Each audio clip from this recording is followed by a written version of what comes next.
मित्रांनो, आपण पिण्याचं पाणी बाटलीत भरून ठेवलं तर काही दिवसात त्याला वास येतो किंवा त्यात जंतू होतात. पण आपल्या घरी अनेक वर्षांपासून एका छोट्या लोटीत गंगाजल भरून ठेवलेलं असतं, जे कधीच खराब होत नाही. असं काय आहे या पाण्यात? फक्त लोकांचा विश्वास आहे की यामागे काही ठोस विज्ञान? आज आपण उलगडणार आहोत या गंगाजलाचं हे अनोखं रहस्य आणि एका अशा वास्तवाचा सामना करणार आहोत जो आपल्याला विचार करायला भाग पाडेल. पंडित जी, दूध क्यों बहा रहे हैं? किसी प्यासे को पिला दें? प्यासों के लिए पानी कम पड़ गया क्या? भूखों के लिए दूध कम पड़ेगा? Look it, I got a gift from the Ganges. You drink, right? Yeah. No. No bad. Why is it dangerous? People. Water. This is what water should look like. This is the Ganges water. What does this mean? It means fecal. गंगेचं महत्व फक्त भारतीयांनाच होतं असं नाही. इतिहास सांगतो की जेव्हा जगज्जेता Alexander भारतावरून परतत होता तेव्हा त्याचे गुरु अरिस्टॉटल यांनी कोणत्याही सोन्या चांदीची भेट मागितली नाही, तर फक्त गंगाजल मागितलं होतं.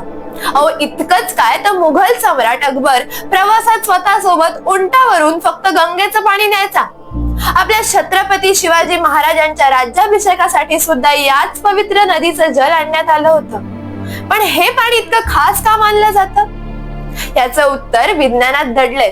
1896 मध्ये अर्नेस्ट हेन्किन या शास्त्रज्ञाने जेव्हा प्रयोगशाळेत गंगेचं पाणी तपासलं तेव्हा ते थक्क झाले. त्यांनी कॉलराचे जंतू त्या पाण्यात टाकले आणि काय आश्चर्य, अहो अवघ्या 6 तासात ते जंतू नष्ट झाले. गंगेच्या पाण्यात बॅक्टेरियोफेज नावाचे नैसर्गिक विषाणू आहेत जे हानिकारक बॅक्टेरियांना खाऊन टाकतात. म्हणूनच या पाण्याला सेल्फ प्युरिफाईंग करणारी शक्ती लाभलेली आहे, जी इतर कोणत्याही नदीत इतक्या प्रमाणात आढळत नाही. पण मित्रांनो, इथेच एक मोठा विरोधाभास आहे. आपण गंगेला माता म्हणतो, तिची पूजा करतो, पण त्याच हाताने तिला कचरा कुंडीही बनवतो. आपण धर्माच्या नावाने नदीत प्लास्टिकच्या पिशव्या, निर्माल्य आणि कचरा फेकतो. अहो विचार करा, ज्या देवतेला आपण पुजतो तिलाच घाण करून आपण धर्म पाळतोय.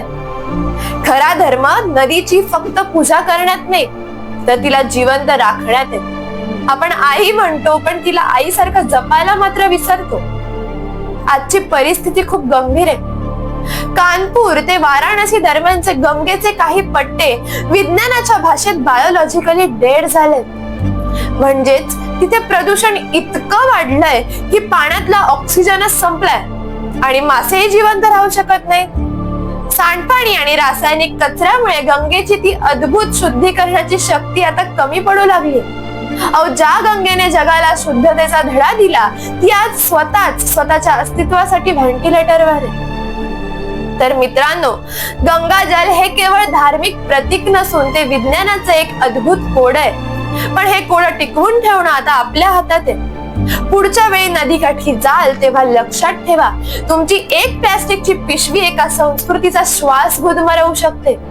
तुमच्या घरी गंगाजल किती वर्षांपासून साठवून ठेवलंय हे कमेंट्स मध्ये नक्की सांगा.